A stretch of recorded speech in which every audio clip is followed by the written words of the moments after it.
बिस्मिल्लाहिर्रहमानिर्रहीम, अस्सलाम वालेकुम।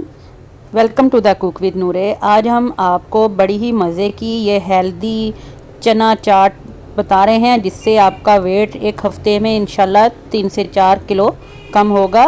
कुछ भी इसमें ज़्यादा मैंने ऐड नहीं किया। ये देखें, आड़ू आपने काट कर डालना है इसके अंदर, और पुदीने की एक गट्ठी डालेंगे। 2 कप बॉयल किए हुए चने हैं, ओवरनाइट आपने इनको भिगो देना है और सुबह बॉयल कर लेना है।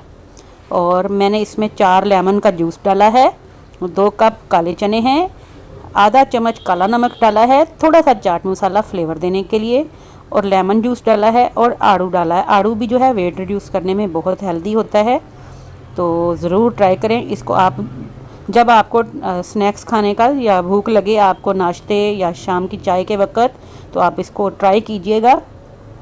आपने इसको शाम को 5 से 6 बजे तक आप उस वक़्त खा सकते हैं, और दोपहर को आप 10 से 11 बजे उस वक़्त आप लें इसको। 1 चम्मच, ये देखें, ये मैं दिखा रही हूँ आपको नज़दीक करके कि कितनी ये फ्लेवरफुल और टेस्टी और हेल्दी है, और ये इसकी न्यूट्रिशन वैल्यू बहुत अच्छी है, कैलोरीज़ भी बहुत कम हैं।